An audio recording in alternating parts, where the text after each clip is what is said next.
It's now time for Talkin' Boxing with Billy C.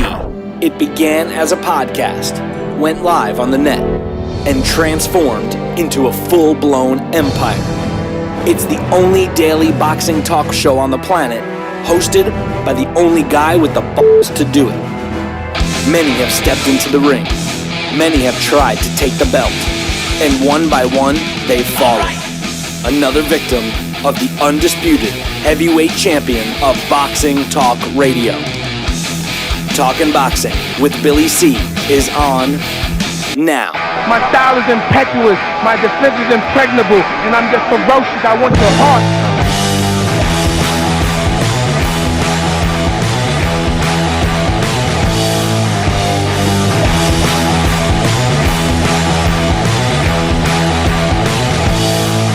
Coming to you live from the Billy C Studios in Lake George, New York. I'm Bill Calogero, and it's time for the Billy C Show. Good morning, good day, good evening, whenever you listen. I hope you're doing all right. We got a busy show scheduled for you today. May even open up the phone lines a little bit later. Time will tell. Today's show is being brought to us in part by Sal's Neighborhood Pizzeria and Italian Restaurant, located on beautiful St. Simon's Island in Georgia.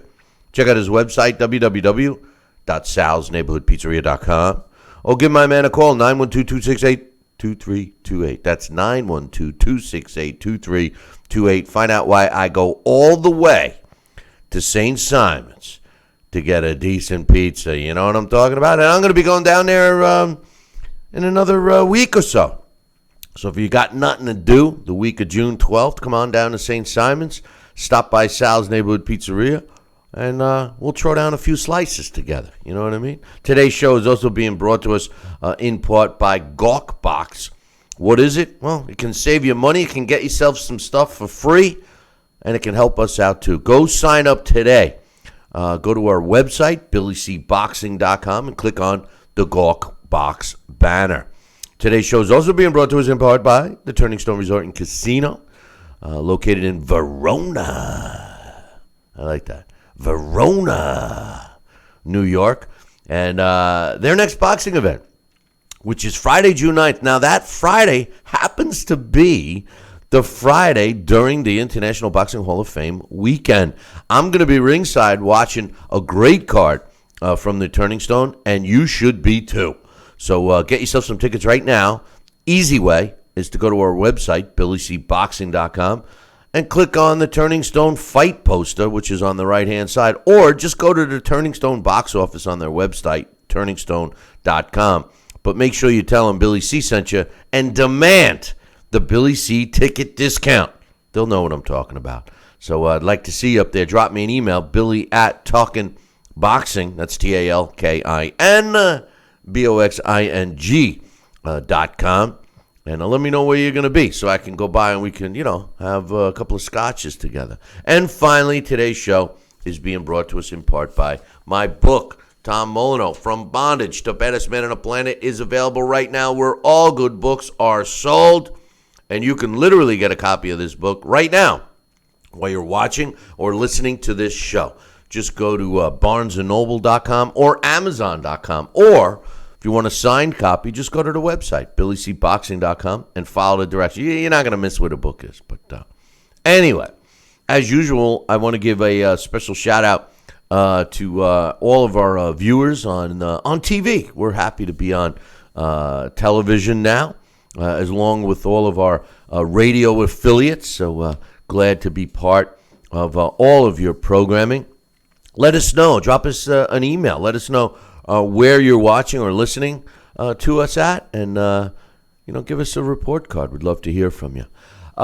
Today's show. Oh, I forgot. We've been experimenting with our Facebook Live account all this week, and we're enjoying what we're seeing. Just remember, if you're watching on Facebook right now, if you want the full video effect of the show, which is not just one camera feed, then you got to go over to the YouTube channel, which actually has the same version of the show that's available on television. So check that out at youtube.com/talkinboxing. TalkinBoxing. Well, today's show, a couple of topics I want to talk about. A little preview on Manny Pacquiao, Jeff Horn, how things are going there. Miguel Cotto signed. You know, it's kind of comical because he signed a multi-fight deal with Golden Boy, and I mean, he didn't even follow through with his last deal with Rock Nation. So we'll talk a little about that. Dana White getting his tail feathers ruffled up over Oscar De La Hoya's open letter to the boxing fans about that joke of a fight between Floyd Mayweather and Conor McGregor. We'll talk a little about that. But the main topic I want to discuss today is Sergey Kovalev.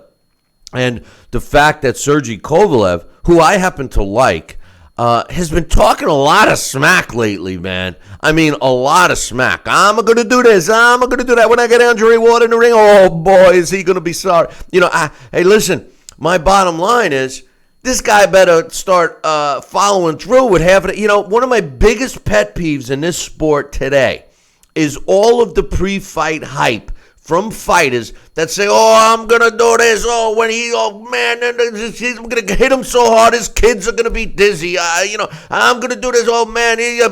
And then the bell rings and, you know, they're dancing. They're doing the waltz. They're looking like they want to get a hotel room after the fight. You know, listen, if you're going to talk smack, you got to back it up. Joining me right now, all the way from beautiful St. Simon's Island, he's a guy that is a New Jersey Boxing Hall of Famer. He's a Guinness Book of World Record holder, and he can throw a pizza from here to the moon and back. Ladies and gentlemen, boys and girls, childrens of all ages, please welcome the man, the myth, the legend himself, Sal Rock. Oh, Sal's funny with that. Sal, Rocky Santacolo, what's up? You know, I'm watching the camera. I'm watching your camera feed, and you're like a clown. You really are. You're like, you know, all of the intro. You're sitting there smiling, pointing. I mean, come on, man. You know, it's funny stuff. But having fun, man. Having fun. No, that's good. That's good. Dressed up my set in the back. I put a pair of old shoes up there. I got my box. Thinking about it. We can go on and on. Good morning, Billy C. How are you, buddy? Oh, I'm not doing too bad, my man. But what's your thoughts, man? I mean, Sergey Kovalev, I'm going to get you some quotes from Kovalev here in a second. But what's your thoughts on these fighters that talk all this smack and don't even try to live it up, or they don't even try to back up any of it? We've talked a lot about this, but Kovalev hasn't shut up. I mean, listen, I think Andre Ward is the biggest diva in boxing, and Miguel Cotto's right behind him. But you know, you don't hear much smack talk from the guy. You know, he lets his actions speak for themselves in the ring. What's your thoughts on Kovalev talking it up, man? Well, I'll tell you what, Kovalev right now, I'm sure, you know, he's got to feel in his heart of hearts he won that fight, the first fight. And I felt he won that first fight, and so did millions of other fans felt that he won that first fight. And so for him to talk it up and try to intimidate or try to let everybody know he's here to fight, to claim to be the victor before they fight, yeah, he's got to back it up. I can see how he's being maybe a little zealous right now, promoting it and trying to make up for what he shut off basically the second half of that fight, because he had that fight going in. I didn't think that fight was going to last 5 rounds after he dropped but he did, and he went on, and to Ward's credit, he capitalized, and he won that second half of the fight, ultimately, which gave him that decision by a narrow margin. So I could see him trying to talk smack, but he's got to back it up. He's got to back it up. And for other fighters that talk to smack, and then, as you said, they do the little carousel dance around the ring, forget about it. You got to put your fist out there, basically. Or where the other opponent's mouth is would be better. You know, I wish you would have. I wish you would have listened to me yesterday and rebooted your modem this morning, which I can tell you did not. But you know what? You're going to have to stay after class today and get a little reprimanded, because I'm looking at my modem right now. Yeah, you. But anyway, let me read you some quotes. Sergey Kovalev says, I don't like this guy, referring to Ward. He said, I want to punish him because he puts his nose really up in the air right now. He knows that he lost the fight. I could see a fighter getting frustrated with an opponent's smug reactions and stuff. But listen, Andre Ward, when he fought in the Super 6, he fought the best out there. I don't know what happened to him. He really does think he's the best out there. I'm not so sure about that now, but I can see how somebody could get upset with the way his actions are. I certainly do. I can't stand the way he acts like he's this big superstar in boxing, because he's not. I mean, the truth is the guy can't draw flies to a garbage convention. He can't even sell out his own local arenas, So I blame that not on his performance and boxing ability, but the promotion of Andre Ward earlier in his career. But the one thing I'm going to say, Sal, is that a guy like Kovalev saying this stuff, it seems like he's getting more jacked up over the way Ward is acting than he should be concentrating on his game plan. Because let's face it, Andre Ward is a smart guy. He's probably doing this because he knows that he's getting under the skin of Kovalev. What do you think? That's a good point, Bill, and I could definitely agree with you on that. I think, Kovalev, like I said, he has to feel in his heart of hearts, I know he does, so because millions of other fans do, felt that he won that fight.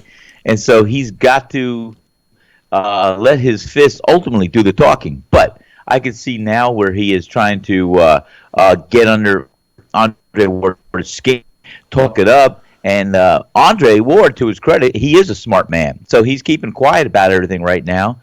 And that's going to further make Kovalev think, well, what's he doing? Well, why isn't he reacting? What's the I just put the volley, I put the ball over the net, and what's he doing? He's not bringing it back. So yeah, but you know what? Here we are, less than 78 hours. We're gonna well, that's another one. But he's going to have to let his fist do the talking, and he's gonna have to be smart. Ward is smart. Ward is a very smart fighter. That's how he battled back, and at least in some of the judges' minds, earned that decision over Kovalev the first time. Yeah, well, you could also say that the judges didn't get it right. I mean, No, I don't think they did, because I gave it to Kovalev. I think we all did. We had a post-fight show that night, and there were a lot of fans. There was maybe one or two people that called in, said that they gave it to Ward, but the bottom line is, I scored that fight, and that, just by the knockdown alone, I had him winning that fight by at least 1, maybe 2 points. Well, I recall I had that fight 6 rounds apiece, and then the knockdown made the difference in the fight. Yeah. Well, and that whole thing. What? You were broken up, what? That was the whole thing. That knockdown was a big point. That was an extra point that I thought pushed Kovalev over the top to win that fight. Right. At least on my scorecard. On our card, yeah. I got another quote from Kovalev, but let's take our break here, and when we come back, I'll read the quote, and then I will get your thoughts on it, Sal, and we'll get some other issues out of the way, and then maybe we'll even open up the phone lines a little bit later if we get a chance. Don't call. Hey, listen, boys and girls, don't call in until we open the lines, please. And by the way, if you're in a chat room right now, I know some of the viewers on Facebook and some of the other streams that we're being broadcast on. We appreciate you chatting and interacting.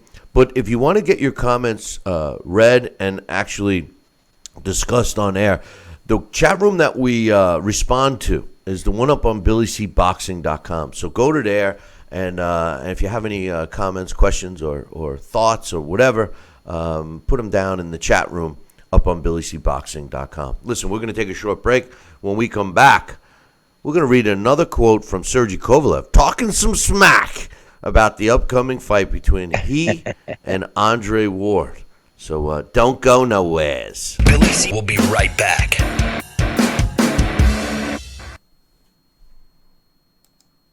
Endless pools are an incredible alternative to traditional pools, making it easy and inexpensive to swim at home. Exercise year-round against a smooth current set to your desired pace and temperature. With our new underwater treadmill, you can walk or run without stressing your joints. Endless pools are simple to install and even simpler to maintain. The water stays crystal clear with almost no chlorine. Call for your free idea kit and experience the freedom of swimming at home. Are you currently on Medicare? In other words, do you carry the red, white, and blue Medicare card? If so, are you suffering from chronic back pain? If you answered yes, you may be eligible for a pain-relieving back brace covered by Medicare at little to no cost, shipped directly to your home for free. These medical-grade back braces are ideal for lower back pain, arthritis, spinal disorders, and other chronic back problems. Will you qualify for a medical-grade back brace? Call Back Brace America at 1-800-290-8300. If you or a loved one have had hernia repair surgery with mesh reinforcement and suffered infection, chronic pain, mesh migration, mesh failure, organ damage, or needed additional surgery, call the Rely On Group right now. You may be eligible to receive a cash award and compensation for your medical expenses. Your voice deserves to be heard. Call the Rely On Group to be connected with a personal injury attorney for a free consultation. Call 800-715-4869. That's 800-715-4869. Snacking has never been this exciting. At Graze.com, we combine wholesome ingredients with the flavors we all love to create over 100 exciting snacks, like these. We'd love to send you a Graze sampler box for free. Just go to Graze.com, enter the code ENJOY36, and we'll mail your free box to your home or office. Join thousands of Grazers already in love with our exciting snacks. So come to Graze.com for your first box free.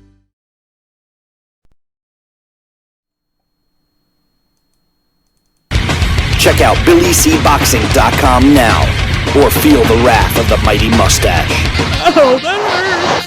Why are you doing that to my face? I hate you!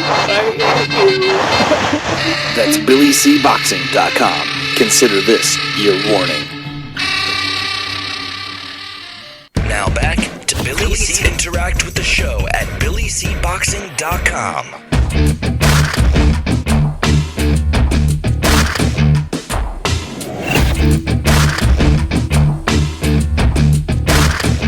And we're back. You're listening and watching the Billy C. Show. Glad you could be with us today. Don't forget, I got a copy of my book, man. It's out there, and it's a great read. Tom Molyneux, From Bondage to Baddest Man on a Planet, is available right now where all good books are sold. Find out why we got a 5-star rating across the board. Get yourself a copy right now. Amazon.com or BarnesandNoble.com. If you're looking to get a signed copy, just go to our website, BillyCBoxing.com. I'm here with my man Sal Rocky Senecola. And Sal, I got another quote for you. Okay, I'm ready. The quotes from, this is from Kovalev, continuing his smack talk. He says, I don't care if Ward shows respect to me or not. I know only one thing. I'm going to kick his ass. I want to destroy him. I want to destroy this guy as a boxer, as a champion. For me, he's not a champion. He's a fake champion. He lives right now with this status. He's a fake champion. He believes in his victory over me, and right now he's trying to get the belief of the people to believe this victory. It's wrong. For me, it's wrong. First of all, you can make an argument about a paper champion if a fighter has a belt and is claiming he's the best, et cetera, et cetera. But whether you agree with the scorecard or not, Ward is definitely not a paper champion because he took all the belts that Kovalev had. So he's got those belts. So that's an incorrect statement in my opinion. And the fight was close. We both, at least you and I both agree that, we scored the fight fairly even until the knockdown. So depending upon some of the close rounds and the judge goes one way or another, that's where the end result is. So a robbery, The word robbery is not here. But I do believe the masses felt that Kovalev won the fight. But with all that said, he's saying some pretty stiff stuff, and he's got to back it up, Sal. I mean, if not, I think he's going to end up losing a lot of respect from people. Now, if he can go in there and destroy, which he could have done the first time around, I don't know why he didn't, but if he goes in there seeking and destroying and comes up short, this could be devastating to his career. What's your thoughts on the quote and, whether he succeeds or not? Well, like I said earlier, he's got to be zealous right now because he feels in his heart of hearts that he won that fight. And like I said, I watched that fight, and after the knockdown and the way I saw Ward getting pummeled on several occasions, I never thought that Ward would see the 5th or 6th round. And to Ward's credit, he not only saw that 5th and 6th round, but he turned the fight around that later part of the fight, the last half of the fight. So I think there's a lot of resentment, maybe a little bitterness, maybe a little bit of regret, because Kovalev, we did state and saw with our very eyes that he took his foot off the pedal, and he kept his gloves inactive, and he basically gave the second half of the fight away. So I think he has a lot of regrets that he didn't close the deal the way he should have. Could have stopped Ward, and I think now he's bitter, and that's what his feelings are. He's expressing. Now the only thing is he's got to let his actions meet what he's expressing, and he's got to put up or shut up, and that's what's going to be happening in that fight that night. He's going to put up or shut up, and Ward may have a couple surprises for him too. But I'm anticipating a great fight. I think you said you're anticipating a great fight, but you're like that guy Max Headroom back in the 80s today, Sal. But in any event, I do agree he does have to put up or shut up because he's certainly talking a lot of smack right now. And woulda, coulda, shoulda. I mean, if he's regretting that he didn't do what he wants to do in this fight and the last fight, maybe he should rip a page out of Andre Ward's book and, not really say much. Just let it build up inside and seek and destroy come fight night. I mean, we got a couple of weeks before this fight takes place. They can't possibly be trying to sell tickets. I mean, a lot of people, despite Ward's inability to sell out big arenas, Kovalev does, so the fight itself is worth watching, both live or pay-per-view. So, I can't imagine that the promoters feel that somebody's got to talk some smack to sell. If he really believes this, then, listen, the same things are going to happen, Sal. He's got to know how to be able to cut the ring off and get Ward in a position which most likely should be against the ropes or in the corners, and pummel him. If he can't do that, if he chases him around the ring like he did the first time and tentatively not throw punches and act tentative, then the same result is going to happen. They're gonna award the fight to Ward. For some reason today's judges, they give the fight to guys that are boring sometimes, but the only way to win is you got to throw and land punches, right? You got to fight to win. And you know what? Like I said, I think he's had, since November? The fight was in November, right?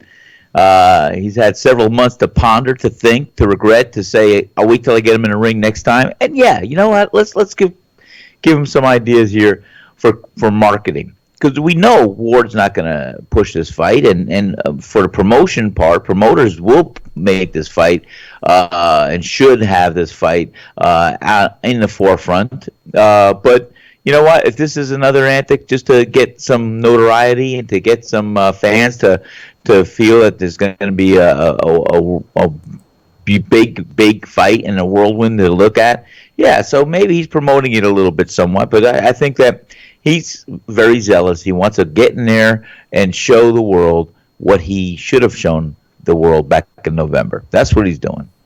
Well, like I said, woulda, coulda, shoulda. I mean, truthfully, and John David Jackson is a trainer that was. I know John David Jackson. He's out of Florida, soft-spoken guy, but knows his what.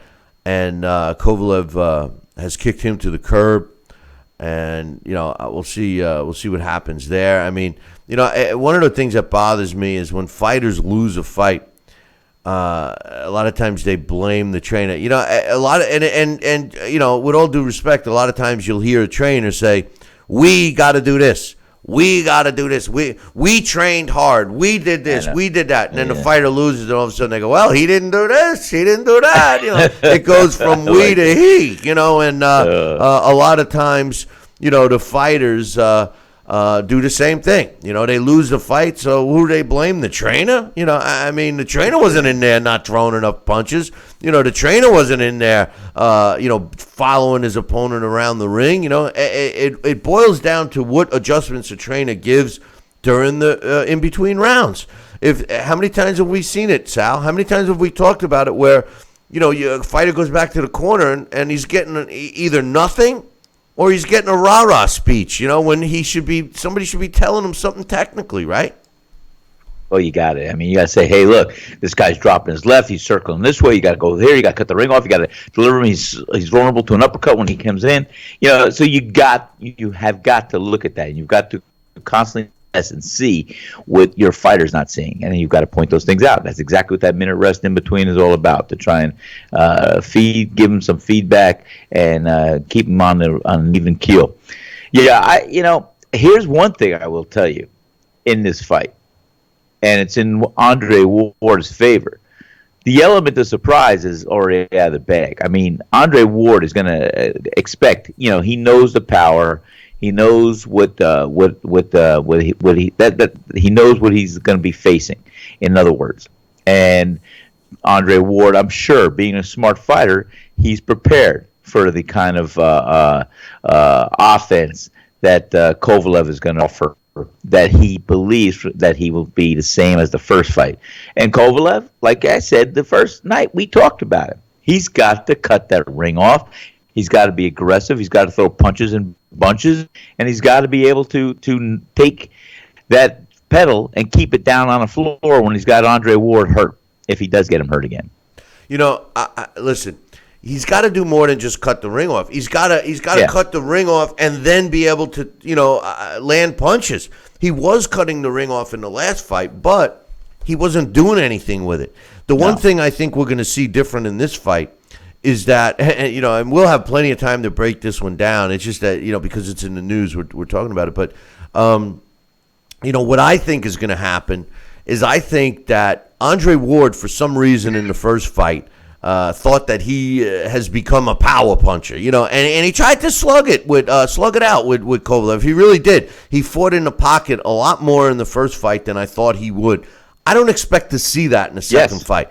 I expect to see Ward pulling a Mayweather, trying to counterpunch him, running away and staying, out of harm's way. And I think there's going to be more pressure on Kovalev to successfully cut the ring off and deliver some blows. I mean, if not, we're going to see, do I need to use the word anticlimactic rematch where, Ward is trying to just pick his shots and score enough punches just to win. I mean, do you see that happening? We got a minute before the break.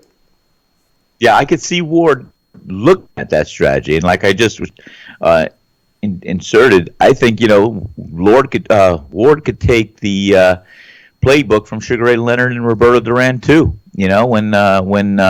Because Ward did get in the pocket and he tried to tie up Kovalev, and he was fighting a fight tailor-made for Kovalev to win. I mean, he was inside, he was within punching distance, and I think this time around, I believe he's going to stay on the outside and try and box and pick him apart and do what he has to do to avoid being cornered and hit with those hard punches. So yeah, he could come out like Sugar Ray Leonard against Roberto Duran too, but we'll see what happens. We're going to take a short break. When we come back, we'll finish up that thought. I got some stuff on Miguel Cotto signing a multi-fight deal with Oscar De La Hoya and Golden Boy. It's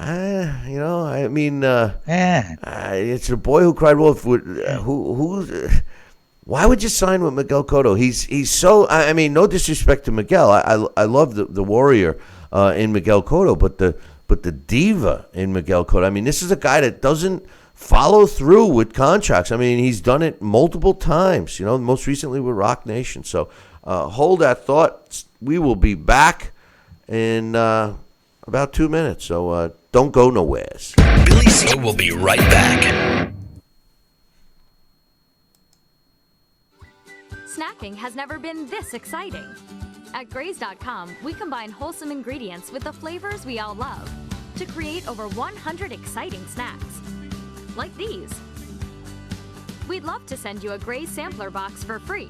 Just go to Graze.com, enter the code ENJOY36, and we'll mail your free box to your home or office.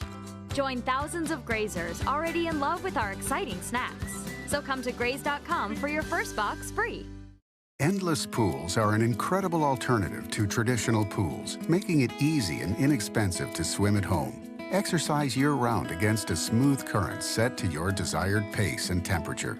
With our new underwater treadmill, you can walk or run without stressing your joints. Endless pools are simple to install and even simpler to maintain. The water stays crystal clear with almost no chlorine. Call for your free idea kit and experience the freedom of swimming at home. Are you currently on Medicare? In other words, do you carry the red, white, and blue Medicare card? If so, are you suffering from chronic back pain? If you answered yes, you may be eligible for a pain-relieving back brace covered by Medicare at little to no cost, shipped directly to your home for free. These medical-grade back braces are ideal for lower back pain, arthritis, spinal disorders, and other chronic back problems. Will you qualify for a medical-grade back brace? Call Back Brace America at 1-800-290-8300. Snacking has never been this exciting.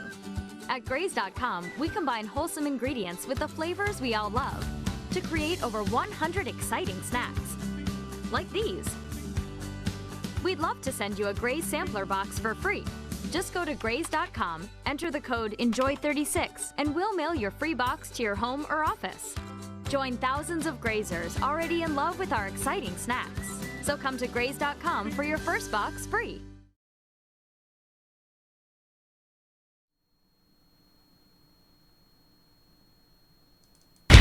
Check out BillyCBoxing.com now, or feel the wrath of the mighty mustache. Oh, that hurts! Why are you doing that to my face? I hate you! That's BillyCBoxing.com. Consider this your warning. Now back to Billy C. Interact with the show at BillyCBoxing.com.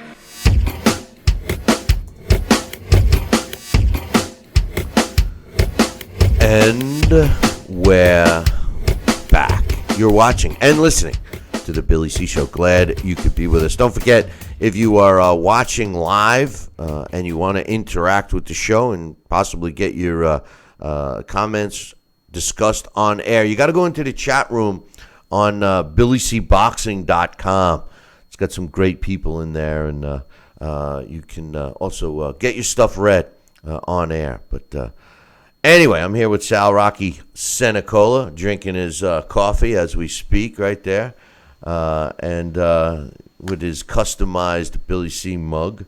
But, I'm getting some comments here, Sal, on, on the fight itself. And some people think that Kovalev is going to steal this one. That Ward will steal this one again. In the chat room, the guys were saying that he's a master of stealing fights, and his undefeated record, the fact that during the Super Six he fought the best opposition out there.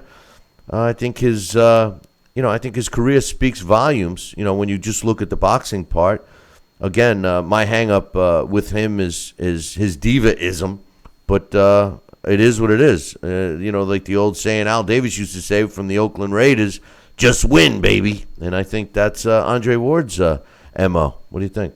And, and that's the best MO to have, because the bottom line is that's what you're in that ring for, to win. And you put your blinders on, you have a mission, you go in there, you fight to win. And I do respect Andre Ward very much about that, because he, like I said, I thought he was going to be knocked out or not able to answer the bell for the 6th round of that first fight. And to his credit, he turned it right around, and he came out, he figured it out, and he may be capable of doing the very same if Kovalev doesn't jump on him and get his respect and hurt him right away. You're breaking up, my man. I could hardly. I just heard half really of what you were saying. Well, not right then, but it has nothing to do with what you're working on now. But let's talk a little about Miguel Cotto. Yes. 4-division world champion. Nobody can argue about his accomplishments in the sport of boxing. And as I'm criticizing Andre Ward for being the biggest diva in boxing, well, Miguel Cotto is right there next to him, because Miguel Cotto has become a diva himself. Now, yes, does he draw? Yeah, he can draw pretty well. I've seen some of his artwork. No, I meant drawing fans. Yes, yeah. He draws fans, I think, way better than Andre Ward. And, I'm not going to criticize a fighter for trying to make as much money as they can, etc. But Miguel Cotto has been, he's like what I talk about a lot with fighters and contracts and all sports athletes and contracts. You sign a contract, in my opinion, the negotiation part is prior to putting your name on the contract, prior to putting the ink on the paper, and then once you sign it, you got to follow through, because when you break a contract or when you bail out of a contract for other reasons, it hurts everyone involved, not only the fighters, in this case, the fighters and the promoters, but the fans as well. With that said, in case you didn't know, Rock Nation and Miguel Cotto had signed a 3-fight deal worth $50 million. And in addition to that, there was also some kind of a deal where Miguel Cotto Promotions would be involved with the music business. Now, Miguel Cotto had fought 2 of the 3 fights that were outlined in the Rock Nation contract, one being a layup fight, the other one being the fight against Canelo Alvarez, and he has not fought again. Now, the fight that he's got scheduled coming up in August against Hiroshi Kamagagi was supposed to be the 3rd fight under the Rock Nation deal. But as we heard a couple of weeks ago, he got out of the contract. He didn't want to fill through, left camp, did the whole thing. Rock Nation cut him loose, or whatever the deal was. A lot of the details were not released. And it was announced yesterday that, it was announced after that he indeed was fighting on August 26th in California at the StubHub Center against the same opponent, Kamagagi. And yesterday it was announced that Miguel Cotto signed a multi-fight deal with Oscar De La Hoya and Golden Boy Promotions, beginning with that fight, which will be on August 26th. In addition to that, rumor has it that they're looking, should Cotto get by Kamagagi, that they're looking to fight Juan Manuel Marquez against Miguel Cotto. Juan Manuel Marquez himself has been waiting and waiting and waiting. He's been out of the ring several years now, waiting for a big money fight. He refused to fight Manny Pacquiao, which was on the table, and now considering to fight Miguel Cotto.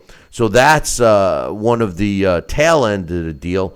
Another part of this contract is a unification, so to speak, between Miguel Cotto Promotions and Golden Boy, and the deal that Golden Boy has with ESPN and the fights that they broadcast on ESPN.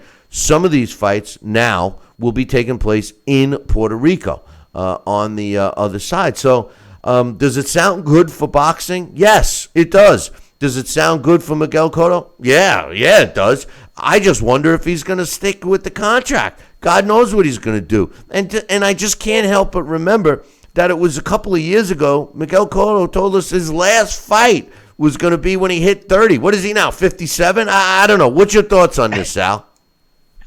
That's my age. I'm coming back, too. These fighters, like I said, they have a certain span that they could build their legacy, build their income, and do what they have to do to promote themselves to be the best they can be.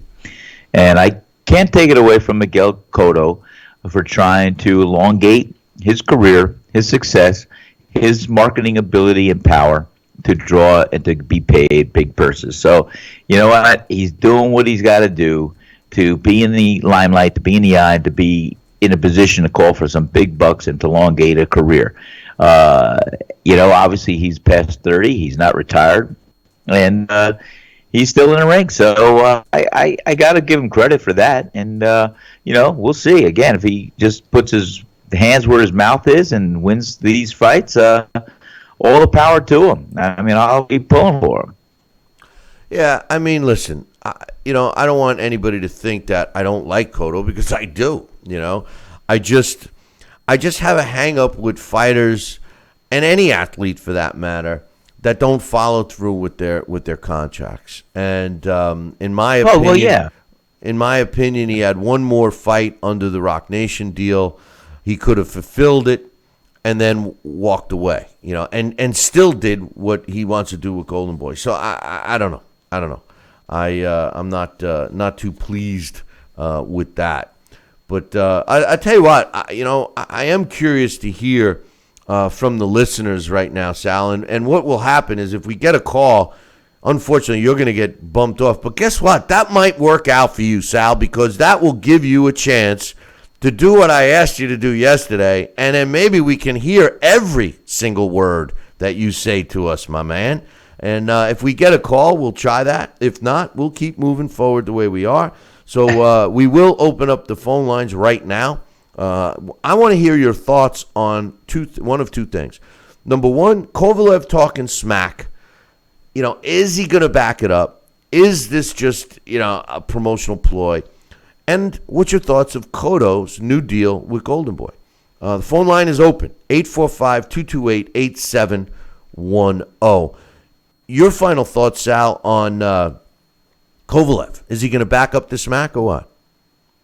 I think he's going to attempt to do exactly what he's claimed to do. He's going to go out there, and he's going to put his pedal down, and he's going to be throwing punches. He's going to look to capitalize, and I think he's going to try and do what he's calling for. He's going to back it up with his fist. Now, Andre Ward, I think, is going to be the matador in there with the bull. I think because Kovalev is going to be looking to be aggressive and be throwing those punches and bunches, and he's going to be well-conditioned, and I'm sure he's going to try and fight the second half of that fight like he didn't do the first fight. So it's going to be a good fight. I think in Kovalev's mind, I really think he's going to go and do what he thought he should have done the first fight. Well, I hope he does, because if he does the same thing in the second fight, it's going to be like, what are you doing? There ain't going to be a third. No, there won't be a third, right? But there could possibly be a third should he win. Yes. Yes. And I know that the purse split was lopsided for Ward in the first fight, even though he was the challenger. And we all know that it's going to be lopsided here in the second one, too. So phone line is open, 845-228-8710. Give us a call. What's your thoughts on the Kovalev smack talk and Miguel Cotto? And Sal, speaking of Miguel Cotto, a lot of people feel, because the full details have not been fully released on this. One of the key parts, like I said earlier, was the fact that Miguel Cotto will be promoting some events on ESPN in Puerto Rico, which is pretty cool. But do you think that Miguel Cotto is going to stick around Golden Boy longer than this fight and possibly the fight with Juan Manuel Marquez? I think so. I think he possibly can. I mean, he's got a relationship here. I think, and he'll cultivate it where he can. If there's going to be that carrot always out there for him to grab and the golden ring, yeah, why didn't you? He'll probably stay with Golden Boy and see what he's got other opportunities in the future. Yeah, well, how much more of a future does he have? I mean, that's my question. He doesn't have anything. Listen, Miguel Cotto doesn't have anything to prove in this sport. I was talking about this the other day, and so much in this sport, the high-end athletes never know when to say when. And, Miguel Cotto, I'm sure he's got plenty of money. Financially, he's set. I know maybe he's trying to get some money together for his promotional company and go in that direction. They're all trying to copy Floyd. Floyd did the same thing. But as far as inside the ring, what's left for him to prove? I mean, your own words, is the risk worth the prize? And the prize here is a paycheck. And if you're not really needing the money, which I don't think he does, and I'm not sure, but I don't think he does, why would you risk? I mean, as you age, you're more susceptible to brain injury. You're more susceptible to other forms of injury, some freak injury, breaking a leg or an ankle or a knee or busting up your hands that would prevent him from enjoying life later on, which he's no spring chicken. I mean, truthfully, the guy's got nothing left to prove, Sal. No, he doesn't, except to himself. And like I said, a lot of fighters, they're their own worst opponent. Who knows what demons he may have or whatever, and who knows what his pocketbook's looking like. These guys spend money like it's going to be there forever, and sometimes they got to do it. So it's only he knows what he is motivated by, and whether it's monetarily speaking or he thinks he can further capitalize and on a career and put an extra signature to his name there. I don't know. But yeah, you're right. Like Manny Pacquiao, I told you, the only fight that made sense for him to come back for was to fight Floyd Mayweather. And look at this. He's still hanging around fighting everybody else or talking about fighting different guys. And like I said, he's got nothing else to prove either, yet he's here. And one fighter to another. It's something you have a hard time closing that book and that chapter. And you rationalize to yourself and you try to say to yourself, well, I could do this yet, or I will stay around until I get that done, or I do that. And you know what? One thing leads to another. It's very, very hard to close that book permanently. What do you got? A camera in here and seeing the show notes of what we're doing? Because that was a great segue to what I want to bring up right now. Manny Pacquiao. The difference with and I agree with what you just said. Manny Pacquiao doesn't have anything left to prove either. The only fight that I thought that I want to see him, just like you, was a rematch with Mayweather, because I couldn't stand the fact that Pacquiao made excuses after that fight. I can't stand when a fighter says, I don't want to make an excuse, and then as soon as that fight happened, oh, geez, here comes the excuse. There we go. And that's what he said. My shoulder.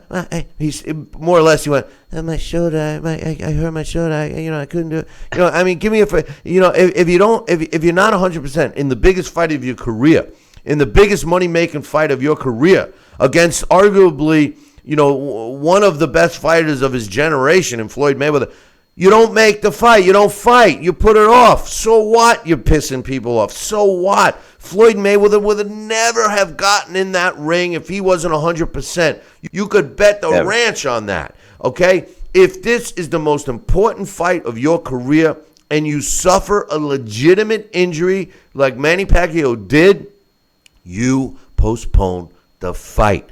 If you are worried about not getting the fight, well, you know what? Floyd Mayweather had 200 million reasons to let you postpone the fight. So come on. I don't want to hear the excuse. But nonetheless, we heard it. And then there's a bunch of people that have the audacity to say that he won the fight.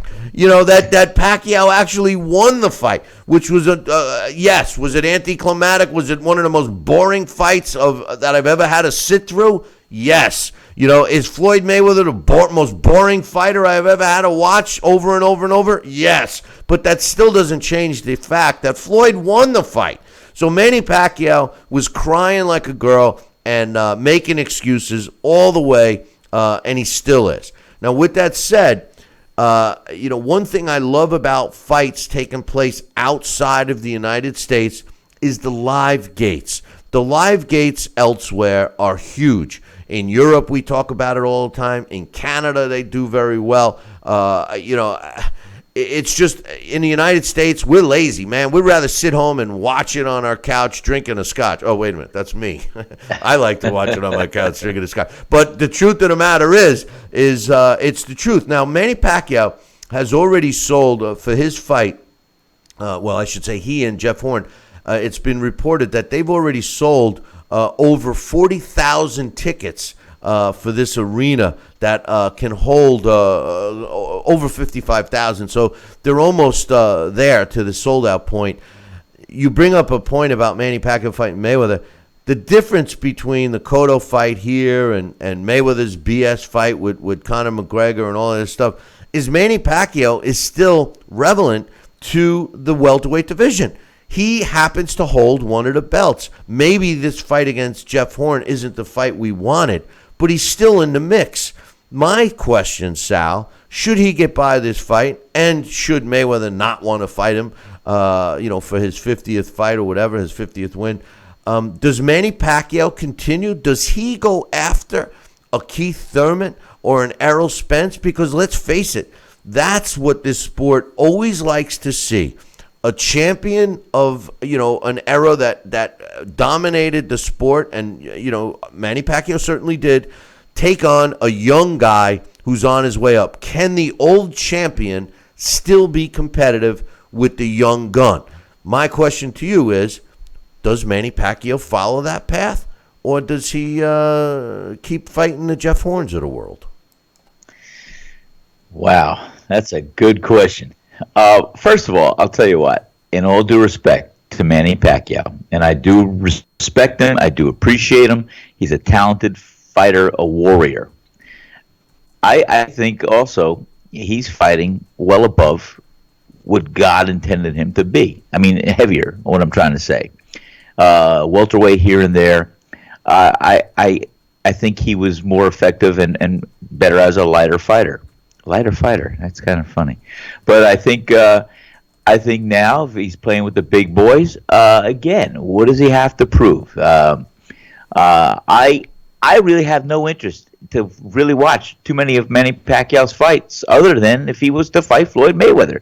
And I said that night in my restaurant when we watched that fight, I was so disenchanted with that fight and the result and effort that I saw, or lack thereof, from Manny Pacquiao. I said, I will never buy the fight to bring in here if they have a rematch. I negate that saying, and I would bring that in because I'd want to see that after all is said and done. But I don't know. I think Manny Pacquiao, he's got to also answer to himself and look in the mirror and say, hey, what do I really want to do now? Do I want to beat up, or do I want to fight the Jeff Horns, or do I want to go after the Keith Thurmans? And what is that going to do for me in the future? Like I said, his only fight that I would want to see him doing is the Floyd Mayweather fight. That's it. Only because, and I agree with you, a lot of people are very adamant about not wanting to see that fight, Sal. But the only reason why I want to see that fight is because I want Manny to shut up. I want him to be 100%. And if the same boring fight occurs, and Floyd Mayweather, fights his safety first and lands his one or two punches and runs to the other end of the ring, and he does it again for 12 rounds and beats Manny again, I want to hear Manny say that Floyd was the better man tonight. I want to hear Manny say it. I don't want to hear Manny say, I was robbed, or I thought I won the fight, or I injured myself. I don't want to hear an excuse. And I certainly would hope that Floyd Mayweather, as much as I respect his accomplishments in the ring, everyone that watches this show, everyone that knows me personally, knows that I can't stand Floyd Mayweather, the man, because I think he's not the greatest human being on the planet. But I would hope that should Floyd Mayweather lose, if he fought and this is the whole thing. Floyd doesn't fight the challenging fights. That's why he doesn't lose. And the truth of the matter is, he may never have to step in the ring again. But should Floyd give Mayweather a rematch, Pacquiao a rematch, and a big if, and you said 100 times that you felt that if Manny and Floyd fought 100 times, that Floyd would win 99 out of 100. And if I do feel that way. I know. If Pacquiao happened to have won, or even if Floyd gets knocked out by Conor McGregor, which will never happen. Having Santa Claus come over and having a couple of drinks, which is more, possible than that. But eggnog. Having some eggnog. And guess what? He's bringing the Easter Bunny with him too. But the thing is I would love to see if Floyd did ever come up on a losing end, that he would be respectful and give the credit that credit is due to another fighter. When you just say simply, Sal, so-and-so was the better man or woman tonight. Well, Floyd does smack around a lot of women. So, but I didn't mean that. I meant, if it's a female fight. But all they got to do is give the fighters the credit they deserve, right? That's all. That's it. Put up, shut up. Give the fighters the credit where they deserve. And all is said and done. And there's peace in the world. Not really. But it's true. It's true, my friend. It's just curious. It just makes me think about, these guys and the mindset. We do have a bunch of young fighters that seemingly want to make the big fights. Errol Spence is one of them. Anthony Joshua was another. Even Keith Thurman, for the most part. Sean Porter has always wanted to fight the fights. Canelo had the opportunity to fight the fights earlier, but he finally grew the hairs and signed to fight Triple G. Will that have proved his delay in that Triple G fight? Will it prove to have been a smart move? Only time will tell. We'll see what kind of performance Triple G has. So we do seem to have an influx of new young fighters that follow the mindset that you and I and a lot of other boxing fans hope, that they want to fight the challenging fights, something that we haven't seen. Really, if you're going to say that Floyd Mayweather was the top guy of his era, well, then we can also safely say that we haven't seen the top guy challenge himself. We really haven't.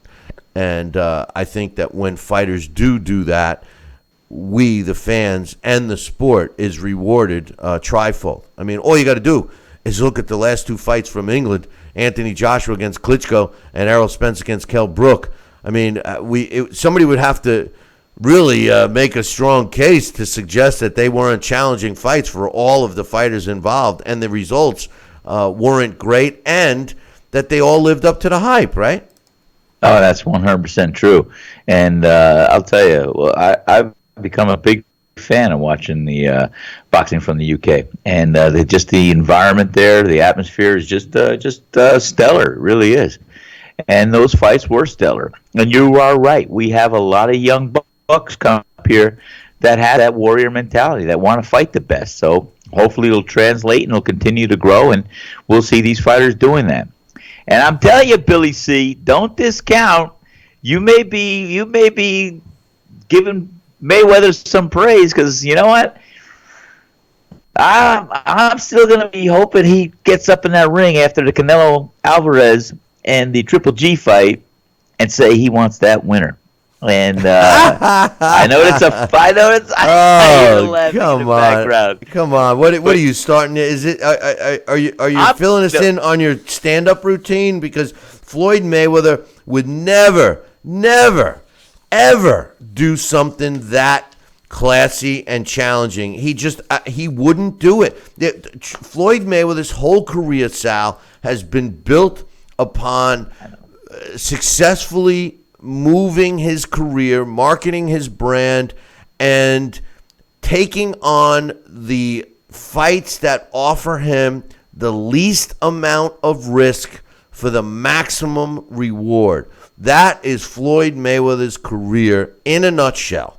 And to suggest that he, especially at 40 years old, listen, We read the quotes a couple of weeks ago when Floyd said, listen, I could school Triple G, so therefore I don't have to fight him. What kind of BS is that? I have never heard. So, and all of his, Sal, you know how to get my blood pressure going, man. I do. Really do. But let me just say this. Sorry, man. All of the fans that follow suit and agree with Floyd Mayweather, say, oh, yeah, Floyd Mayweather could school Triple G, so he doesn't even have to fight him. I'm like, are you kidding me? If I said I could beat King Kong and therefore I don't have to fight him, who's going to listen? Give me a break. You can't just say, that's why you fight the fights. You got to go in there. You want to prove you're great. And this is my hang-up, Sal. You notice all the great fighters in the history of boxing have all done exactly that. They have come out. They've challenged the big fights. They've done things out of the ordinary. They've thunk outside the box because they want to prove that they're special. Floyd has done nothing to prove he's special except his defensive style in the ring and the fact that he's undefeated. That's it. And there's so many fighters. All you got to do is go in the chat room. My man Coach will start listing 100 fighters, maybe not 100, but at least 20 fighters that started out their careers more than 50-0 before losing the first fight. The only significance that Floyd has right now is theoretically he's retired at 49-0. And if some commission gives the approval to have Floyd Mayweather fight Conor McGregor as a sanctioned real fight that'll count as Floyd's 50th win, it's a travesty, my man. Oh, I agree with you. And that's why Billy, my assessment of what's been going on, like I said, I think this Conor McGregor thing is just a lot of hype, a lot of rhetoric, and because I don't see any commission in their right mind sanctioning this kind of bout, number one. But number two, look at it. Look at it from the standpoint of logistics. Floyd Mayweather is beyond a shadow of a doubt an elitist. And he feels that he owns the game. He owns that ring that he steps into. He already beat Canelo Alvarez. And Alvarez, yes, he is a better fighter today than when he first fought Floyd, but he already beat Canelo Alvarez. He feels he owns him, just like he feels like he can own Manny. Like I said, you fight those guys 100 times, Floyd's going to beat Manny 99. Now, also you look at Triple G's last couple of fights. Even though I don't think he really lost, that he really lost a lot of steps and everything else. I think he was just in, with good opposition and things here and there, the weight issues. I think, Floyd is recognizing the fact that, hey, you know what, I could move, I could be elusive, I could do this, I could outbox him, I could shine this and that. So why isn't Floyd feeling the empowerment that, I could really go to school and beat both of these guys. And that'll be a hell of a signature on my 50th win. And what a payday that's going to be when I step up in the ring and I announce the world. And then, you know what? He's also going to be, think of the significance, the magnitude of that kind of fight. And like I said, in Floyd's mind, he's an elitist. And there's nobody that's going to beat him in that squared circle. And if all the playing field is not semi-level and he has his shots and answers to that he can call for being on his side, I think he's going to maybe step up to the plate and he's going to make that announcement or he's going to challenge somebody. I'm telling you, it makes the most sense for Floyd to do. Yeah, it makes the most sense, but Floyd's ego will prevent it. And Floyd, for the money, yeah, maybe, but no, there's a possibility that the winner of Triple G and Canelo could beat Floyd. There's maybe a 30% chance in Floyd's mind and really in my mind that they could beat Floyd. 30%. That's way too much of a risk for Floyd. Floyd does not fight fights unless there's a 8% or less chance of the opponent winning, and that is factoring in if Floyd trips and falls on his way into the ring or something like that. Hold that thought, Sal. We're overdue. We got to take a break, and we will we'll be, we're going to be back, in 2 minutes. Billy C will be right back. Part of the Billy C Boxing Network. Endless pools are an incredible alternative to traditional pools, making it easy and inexpensive to swim at home. Exercise year-round against a smooth current set to your desired pace and temperature. With our new underwater treadmill, you can walk or run without stressing your joints. Endless pools are simple to install and even simpler to maintain. The water stays crystal clear with almost no chlorine. Call for your free idea kit and experience the freedom of swimming at home. Snacking has never been this exciting. At Graze.com, we combine wholesome ingredients with the flavors we all love to create over 100 exciting snacks. Like these. We'd love to send you a Graze sampler box for free. Just go to Graze.com, enter the code ENJOY36, and we'll mail your free box to your home or office. Join thousands of Grazers already in love with our exciting snacks. So come to Graze.com for your first box free. This message is for all Americans that owe $10,000 or more in back taxes to the IRS. Look, I know you want to keep ignoring IRS problems. If you owe more than $10,000 in back taxes, our qualified CPAs, tax negotiators, and support staff know the law and know how to get your situation under control legally and permanently. Call the number on your screen now and we will contact the IRS on your behalf, help you end wage garnishments, stop collection calls, remove tax liens, get rid of IRS and state tax penalties, and reduce the amount you owe if you qualify. You wouldn't go to fix your car without going to a mechanic, so why face the IRS without an experienced company that can help you? Let us take the stress of back taxes and the IRS off your shoulders so you can spend time on the important things in your life, like your family or your business. If you owe more than $10,000 in back taxes, call now and find out how we can help you.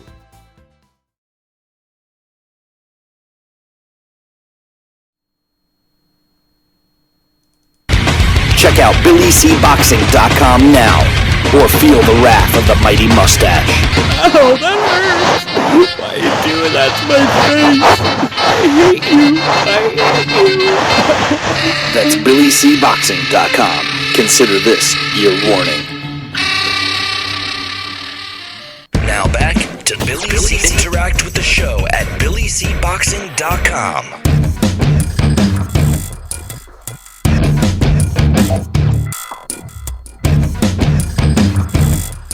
And we're back. You're listening and watching the Billy C. Show. Glad you could be with us today. I want to thank all of the Facebook Live viewers on our Facebook page. We've been jumping around. We have multiple Facebook accounts, so we've been jumping around the Facebook pages, and we hope you're enjoying it. Just keep in mind that our full-blown video version with the multiple camera feeds and stuff like that, same versions that the television networks get, is over on our YouTube page. So if you're looking to get more of a video viewing experience rather than just yours truly and my fat face in the camera, then switch over to the other one. But we love having you there anyway. And speaking of loving having you, we got Sal Rocky Senecola on. Got me all worked up. He goes and refills his coffee.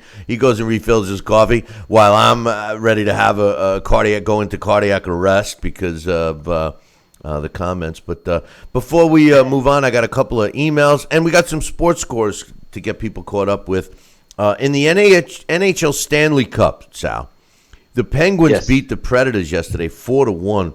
They now take a 2-0 series lead. And in case you guys don't know, Stanley Cup is a best of 7. Magic numbers, 2 more wins for the Penguins to repeat the Stanley Cup victory. So congratulations to them. Predators are a good team. They need to regroup. Over in the Major League Baseball, the Diamondbacks beat the Pirates in a back-and-forth game that took 14 innings to decide the winner. D-backs won 6-5.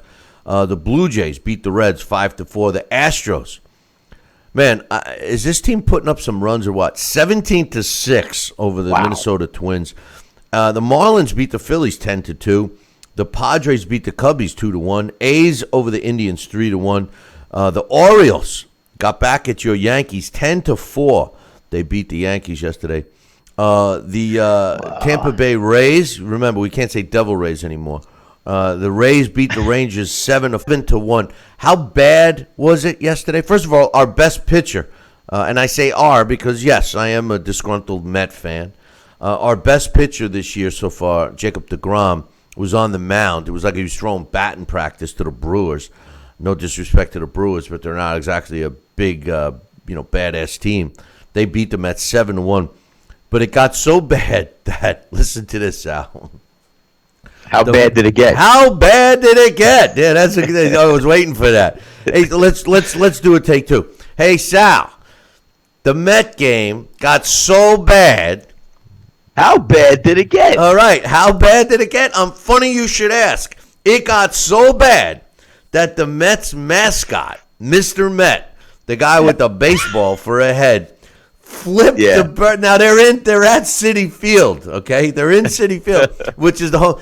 He flips the bird to the fans as he's leaving because they were trying. No way. Yes, no it was all caught on video. It's up on the internet right now. Some fans were asking him for his autograph or made a comment or something, and he turns around, he flips him the bird, and of course, it's all caught on camera. So, wow. And the Mets already issued a statement about it. They said, hey, whoa, by the way, a lot of people wear this guy. We disavow him. Well, here's what they said, which you don't know, which it was actually a genius response. They said, he's subcontracted. Hey, no, listen. They go, listen, Mr. Met, there's several different people wear the Mr. Met costume. And they said, so the guy that we're not going to divulge who it was, but the guy who was wearing the Mr. Met costume yesterday, he's fired. So how do we know? We've never seen the guy under the baseball, right? I mean, how do we know? For all we know, Mr. Met was Noah Syndergaard. Noah Syndergaard, or he was an injured reserve. For all we know, it was. Anybody. It could have been you, Sal. You could. Where were you? Hey, as a matter of fact, I'm not a Met fan. I could have done. I want to know. I know, but maybe that's why you were donning it, flipping off the fans. Where were you yesterday during the game? I want to know where you were. You have an alibi or what? No, I don't have an alibi. That's so ironic. I disappeared for a while. There you go. And you got baseball. I took my Learjet. You got baseball stitch marks on your head or what? Come on. Were you wearing that? Come on. But that's how sad the Mets are. Even the mascot is getting frustrated. But anyway, I got it. What were you going to say? I got an email. I got one question. How come we can't say Devil Rays anymore? It's not politically correct. I know. Okay, then I got another question for you. Whatever happened to the little cake we used to eat as kids called Devil Dog? Is that still around? Devil Dogs? I love Devil Dogs. They got to be frozen. I love Devil Dogs. They dunk them in the milk. Well, I like them frozen. I like, I love them frozen too. It's funny. I like all of that kind of stuff frozen. But they still make them. Yeah, I think they still make them. They're just called. They still call them Devil Dogs. They call them dogs. They call them D-Dogs now. Ray Dogs. No, they call them dogs with the chocolate and cream in the middle. Oh, wait, that might offend somebody. We've become a bunch of. I tell you, the world today is a bunch of wimps. And yet the tough guys of the sport of boxing, the cornermen and the fans call guys like Kell Brook a quitter. And they call him a quitter. He's got a broken eye socket to match his other broken eye socket, and he's a quitter. Come on. MMA, they could tap out, and quit without getting any kind of repercussions. But anyway, we got some emails, so let's get to the point with those. This first one is from Jesse. He says, "Hey, Billy C and Sal." He says, "What's your thoughts on Umar Salamov against Damian Hooper on the undercard of Manny Pacquiao, Jeff Horn?" Salamov is a undefeated light heavyweight. He's 19-0 with 14 knockouts. He's 6'3". He's 22 years old. Light heavyweight. He's 22 years old. Now, he has fought good opponents. It looks very good on paper. When I mean by that, the guys have good records and everything else. And he started off, his career really fighting better than garbage opposition. His best fight was actually his last one against Emil Markic, who was 24-1. I think that was his best fight to date. But the problem is, who the hell is Emil Markic? You know, I mean, when you look at a lot of the names on his resume, I don't know who they are. You know, and I'm following this sport more than most. You know, probably more than most. I don't know. You know, the amount of research that goes into doing a show like this is hard for you guys to comprehend, I'm sure. But the truth of the matter is, I never heard of half of these fighters. And I follow the sport outside the U.S. 100%. I love the European, fighters. I say it all the time. I think specifically, I think the UK and Canada carries the sport of boxing on its back. Nonetheless, Solomon, he's ranked by the computer at number 16. Now, as far as Damian Hooper, he's a young fighter. He's got a very impressive record, 12-1 with 8 knockouts. He's 6 foot tall. He's 25 years old. He's fought clearly the weaker opposition, but his last fight was also his best. He won an 8-round decision over Nader Habdan. And Habdan was an experienced fighter at 44 wins, 12 losses, and a draw. So it was a good test for Hooper. The thing is when you look at the computer ranking, which I like, he's ranked at number 81. So I believe that the rankings in this case by the computer, which is based on level of opposition, etc., tell the story of what this fight really is. This fight is a showcase fight for Solomov, and I wouldn't bet any money on Damian Hooper. So that's what I think about that one. He says, in regard, he says, Billy, looks like Conor McGregor against Floyd is going to happen, but Dana White came out to criticize Oscar for Oscar's open letter to the fans. He called him a hypocrite because Oscar once challenged Conor to fight Canelo, and Oscar mentioned that that fight would have ended up in a KO. Jesse says, I believe any fighter will knock out Conor, but I see Floyd milking the fight more than Canelo. Canelo will definitely go right for the knockout. What's your thoughts? We are going to talk about the criticisms that Dana White laid on Oscar De La Hoya here in a few minutes. Floyd does not go for chaos.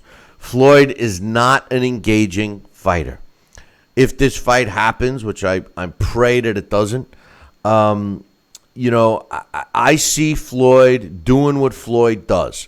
You know, whether you like Floyd or not, Floyd is a disciplined fighter. Floyd is disciplined from the time he wakes up in the morning when he's training right through the fight. You're not going to see Floyd get coaxed into the type of fight that gives Conor McGregor the least remote chance of catching Floyd with a shot and ending the fight. So therefore, I say this, boys and girls, don't spend a penny on this fight, because what it would be if it happens is Conor McGregor, like a caveman, trying to get Floyd in a position where he can land a punch, and Floyd using his boxing skill to avoid that and just pitter-pat him, 1 or 2 shots here and there and circle around him, and that's what you're going to see for 12 rounds. He says, in regard of Spence not fighting, not ready for a guy like Thurman or Porter or even Manny, is that those guys really have forgotten, he says those guys have fought better opposition than Spence. The only real top fighter Spence fought was Brook. I just think he might get mauled by those guys like Broner got beaten, even though Spence is a lot better. I just don't hear those names, Thurman, Porter, and Manny, say they'll fight him, but then they won't. Thurman called out Spence, so make it happen, stop all the talk.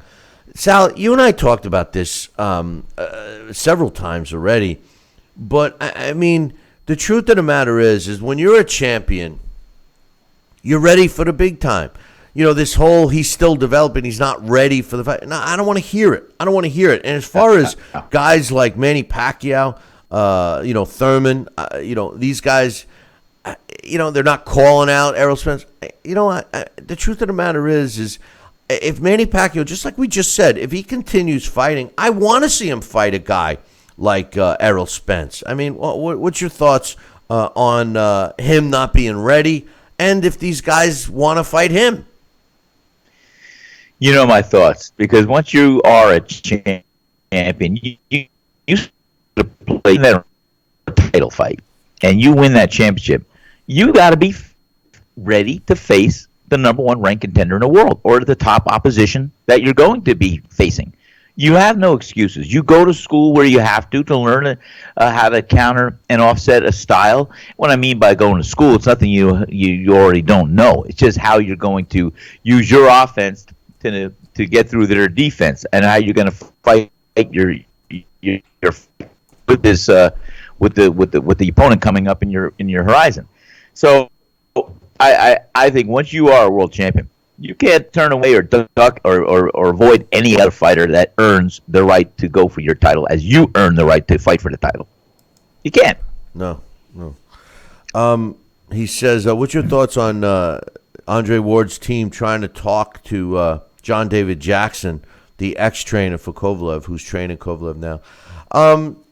Yeah, well, you know what? I don't have any problem with that. I mean, the truth of the matter is Kovalev's team fired him, and hey, he can do what he wants. If he wants to, divulge some information, I don't know. Listen, I think Virgil Hunter is the most overrated trainer in the sport of boxing. He happens to have a very skilled fighter in Andre Ward. But any information can help them with their game plan. It is what it is. As far as who's training Kovalev right now, I really don't know. I thought it was a guy that had worked with him before, but I don't know. Thanks for the email, Jesse. We got another email. This one is from Joel. He says, "Hey Billy C and Sal, I wanted to ask you guys." Both when Mike Tyson knocked out Clifford Enteen back in 2003 in his last victory, did you both happen to find that fight was fixed? It seemed odd how Enteen went down and removed his mouth guard and lay there motionless with his eyes closed. Then as the ref is counting him out, Mike Tyson picks him up and they embrace, and Clifford seems fine. I never got the story on that, but it looked suspicious to me. What do you guys think? I'll let you answer that first, Sal. What did you think? Was it fixed? I don't know. I'd hate to think and say that there was a fix there. I doubt it. I don't think or have anything really to believe. It's often like rumored that Michael Spinks, when he took that shot from Mike Tyson, he kind of laid in that corner and possibly could have gotten up, but he decided, hey, you know what, we're going to have a short night. Those are all stories and rumors, but only the fighter knows. And unless there was some predetermined outcome that was released or someone laid claim to, no, I have no reason to believe that fight was ever a fix. I know that the fighter could have chosen to stay down after he felt the power of Mike Tyson land on his head.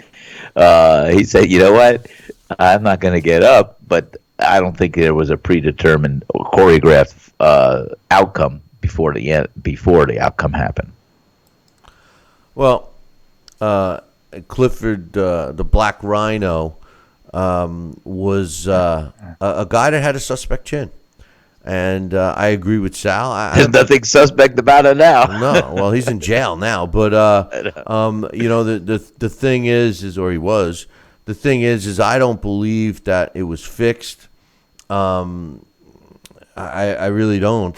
As far as the Michael Spinks, Michael Spinks was the fight was over before he got to the ring. That image of him walking to the ring that night will forever be burnt in my mind, because the fear that was on his face could not be hidden. He lost that fight before the bell sounded to ring to start the first round and the fight. He just mentally was scared to death to get in there with Mike Tyson. And so was every other fighter until Buster Douglas beat Mike Tyson. Once Buster Douglas beat Mike Tyson and the unbeatable was beaten, then everybody was able to, they were able to get in there without fear, and the rest is history. Once my official opinion on the Clifford Antine fight, no, I do not think it was fixed. I just think that Mike Tyson, even a faded Mike Tyson, still possessed power. What he didn't possess was the determination and the heart. I mean, he lost interest in fighting. The real Mike Tyson, the fragile Mike Tyson, if you will, was exposed, and he didn't. He just didn't want to do it anymore. You know, when asked recently if he'd ever come back for big bucks, and he was offered a lot of money, millions of dollars to make a comeback fight, he said no. And he said, it doesn't matter about the money. If they offered me $100 million, I wouldn't do it. And the reason, he said, was because I don't want to get beat up anymore. And I think that quote from Mike Tyson speaks volumes. And it could also be fuel for Joel to think that the fight was fixed, Sal. Well, sure, it does. But some fighters they never know when to quit. Some fighters they know when it's done. You know, they have nothing more in the tank. They don't have the incentive reward, and they know they're going to be a punching bag or be vulnerable to become a punching bag. And nobody wants that. And Mike Tyson surely doesn't want to be remembered for that because he's still a warrior. I still have that image, and you're right. When Michael Spinks was going into that ring, he might as well have been going to his executioner because he looked like he didn't want to go up those steps. No, it did look like he was heading. He did look like he was heading for the gallows, you know. But anyway, hey, listen, let's take a short break. When I come back, we got Dana White with his criticism. We'll talk about, and we got the trivia question coming up. We got a lot of stuff. So, Sal. Don't go nowheres, and nowhere should any of you guys go anywheres, because we'll be back in 2. Billy C will be right back. Part of the Billy C Boxing Network. Endless pools are an incredible alternative to traditional pools, making it easy and inexpensive to swim at home. Exercise year-round against a smooth current set to your desired pace and temperature. With our new underwater treadmill, you can walk or run without stressing your joints. Endless pools are simple to install and even simpler to maintain. The water stays crystal clear with almost no chlorine. Call for your free idea kit and experience the freedom of swimming at home. Are you currently on Medicare? In other words, do you carry the red, white, and blue Medicare card? If so, are you suffering from chronic back pain? If you answered yes, you may be eligible for a pain-relieving back brace covered by Medicare at little to no cost, shipped directly to your home for free. These medical-grade back braces are ideal for lower back pain, arthritis, spinal disorders, and other chronic back problems. Will you qualify for a medical-grade back brace? Call Back Brace America at 1-800-290-8300. Snacking has never been this exciting. At Graze.com, we combine wholesome ingredients with the flavors we all love to create over 100 exciting snacks. Like these. We'd love to send you a Graze sampler box for free. Just go to Graze.com, enter the code ENJOY36, and we'll mail your free box to your home or office. Join thousands of Grazers already in love with our exciting snacks. So come to Graze.com for your first box free. Endless pools are an incredible alternative to traditional pools, making it easy and inexpensive to swim at home. Exercise year-round against a smooth current set to your desired pace and temperature. With our new underwater treadmill, you can walk or run without stressing your joints. Endless pools are simple to install and even simpler to maintain. The water stays crystal clear with almost no chlorine. Call for your free idea kit and experience the freedom of swimming at home.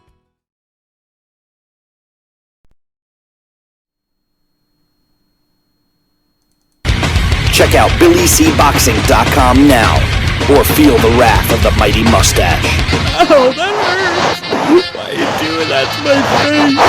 I hate you. That's BillyCBoxing.com. Consider this your warning. Now back to Billy C. Interact with the show at BillyCBoxing.com.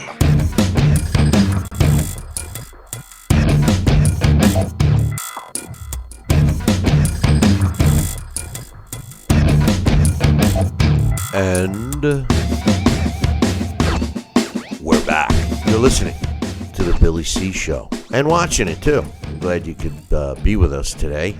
And I'm here with my man Sal Rocky Senecola, who's he is there. Oh, I looked over. I saw the camera feed. You looked like you were.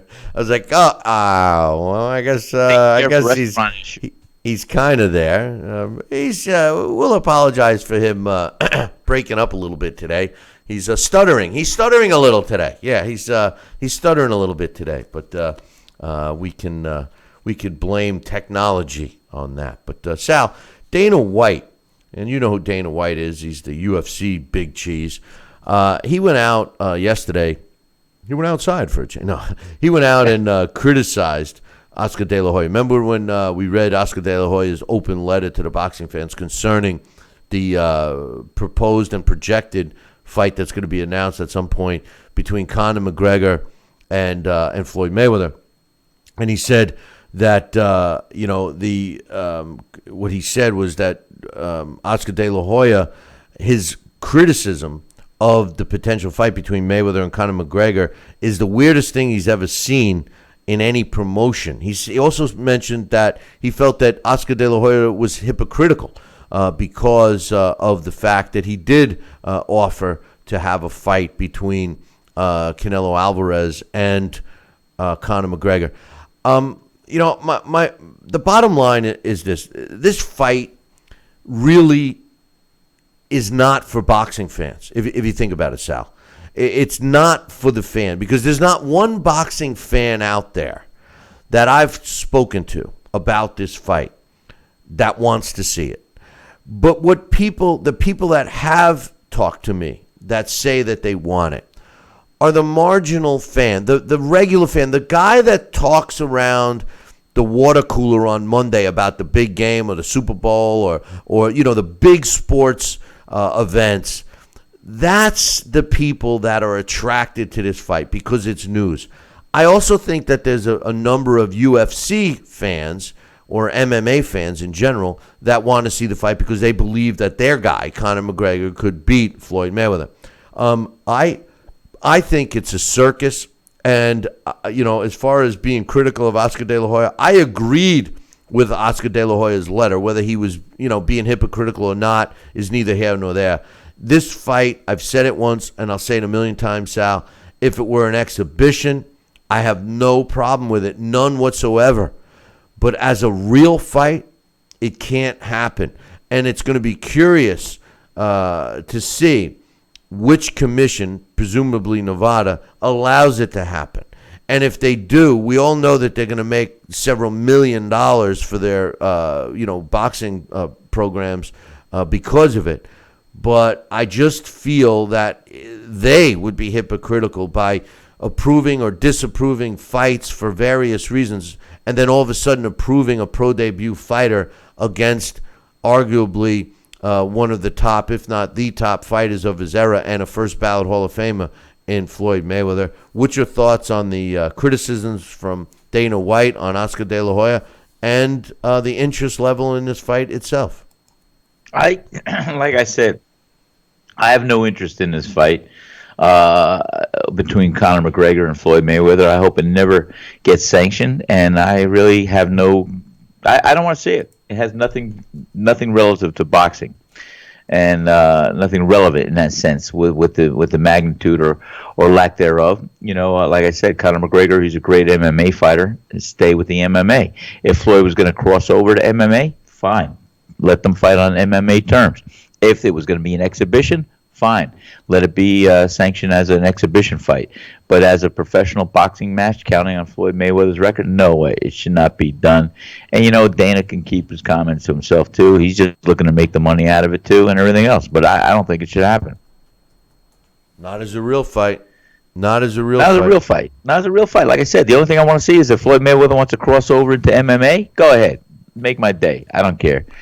Or if they want to make it an exhibition, yeah, fine. That'll be nice too. But as a sanctioned, real professional bout, no. It does not deserve or warrant to be there.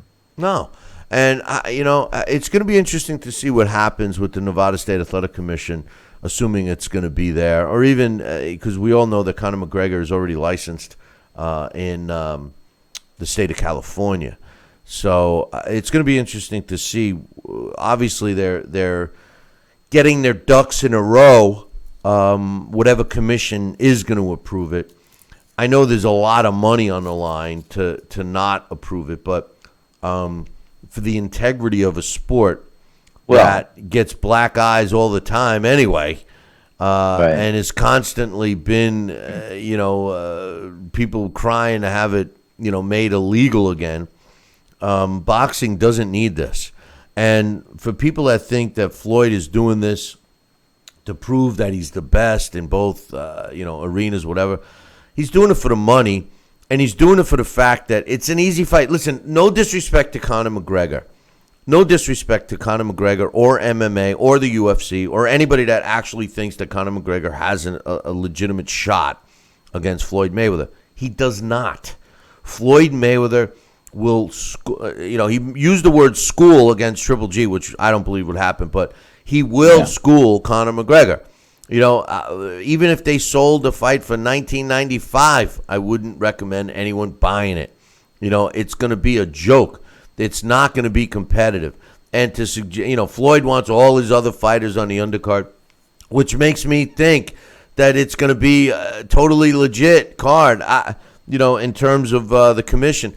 Listen, we'll be the first ones to reach out to the commission, Sal, if whichever commission it may be that approves this fight, because I want to know where and who and why they approve it. Because what's the justification? And if somebody's going to tell me that Conor McGregor is so successful in the UFC, that's why. He's never fought an organized round of just boxing, and that you cannot step in the ring and fight a guy like Floyd Mayweather, specifically a defensive-minded guy, a guy that avoids punches from the best punchers in the sport, and expect to catch him. It's not going to happen. No, it's not. Stephen A. Smith, who is Floyd Mayweather's biggest supporter, and whatever. But he tried to paint a kind of a swing on this fight.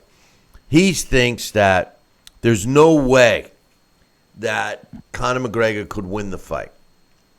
But then he says, there's no way Conor McGregor can win the fight. There's no way that, Floyd thinks he's got a chance and everything else. But then he says, the thing is Floyd might be so confident and everyone knowing so much that Conor McGregor doesn't have a chance.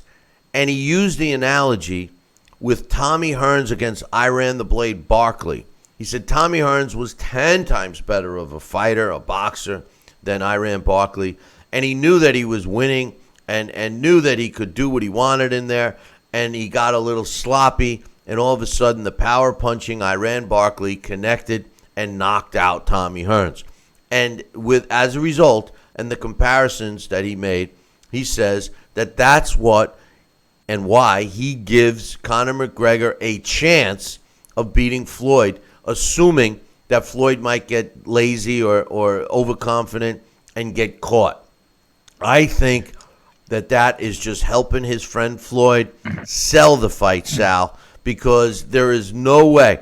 The one thing we all know about Floyd Mayweather, aside from the fact that he likes to beat up women, is the fact that he will not take any chances. He will not be undisciplined in that ring. Floyd Mayweather will be 100% focused on winning the fight and being disciplined on how he knows he has to win the fight, which is to simply outbox Conor McGregor. What's your thoughts? I concur 100% with you. But you know what? I'd be hypocritical in saying that, you never know. Any given night, a fighter can be beaten. And not that night would be Floyd Mayweather's turn to be beaten. Because I think, like you do, he will do everything in his power, mind, body, and soul to not lose to Conor McGregor in any fashion, to be careless and let a punch catch him the way it could. But I do agree also. We do see those one shots sometimes coming out of the atmosphere and landing and crushing and devastating an opponent. And there is can that happen? We don't know. I mean, you got 12 rounds if it's going to go that far. If it is sanctioned, and I don't even want to really talk about it because it shouldn't be even an issue. But if it was, does Conor McGregor stand a puncher's chance? Well, yeah, he does. But will he have that chance to punch? I don't think Floyd will give it to him. So, it's not to be contradictive, but yeah, he's always got that chance to catch Floyd with a shot if he gets lucky or is in a position.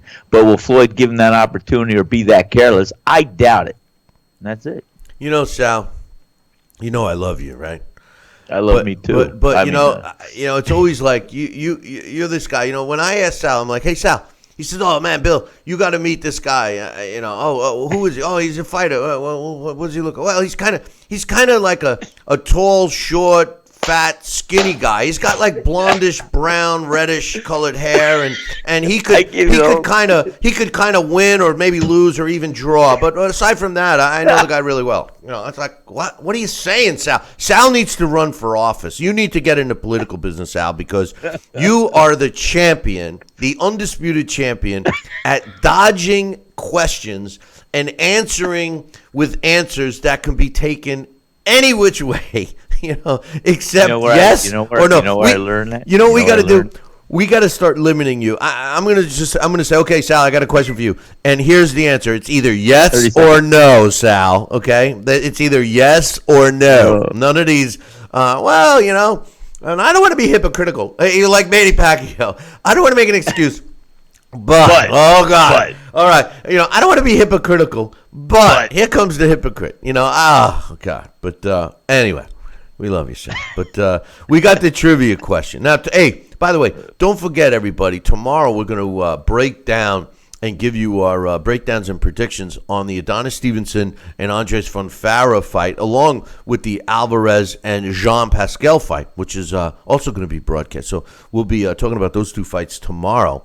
And we're going to open up the phone lines most likely tomorrow. I know we're going to get Dax Khan calling in with his thoughts and predictions, as well as Alex Papali. So we'll have some time to open up the phone lines to hear from you guys. Today we opened them up for a little bit and didn't hear from you. So we'll see what happens. But we got the trivia question, and we got it right. I got a right answer, Sal.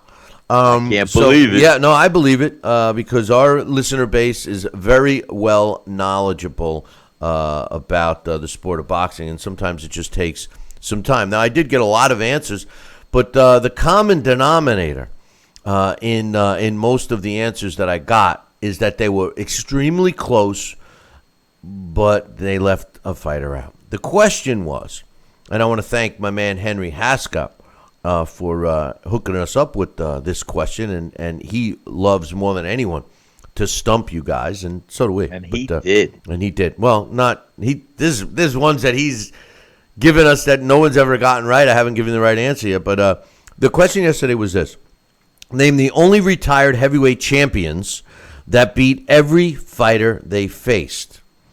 Well, my man James Monteverdi, he knew that the answer was Rocky Marciano, which most people that answered this got, Lennox Lewis, which most people that answered this question got, and the one that was the tricky one was Ingmar Johansson. Some people would say that Riddick Bowe and even James and Gene Tunney were also included in this list. However, Bo had a no contest, and Gene Tunney had several draws. Rocky never lost. Lewis beat both guys that beat him in return fights, and Johansson, his only loss was to Patterson twice, but then he beat him as well. And my man James Monteverdi, he knew that too. It's almost like James might be Henry's alter ego, because he said the exact answer I got was he answered him, and he says there's also been talk that Gene Tunney should be on the list, but Tunney had some draws and a no contest against Jack Renault, so he forgot about Riddick Bowe's no contest as well. So congratulations to James Monteverdi. I sent him his very own copy of the Title Bout Championship computer game, the same simulation game that Alex Papali uses for our blast from the past. Now, I got a new question, Sal. You ready? Yes. All right.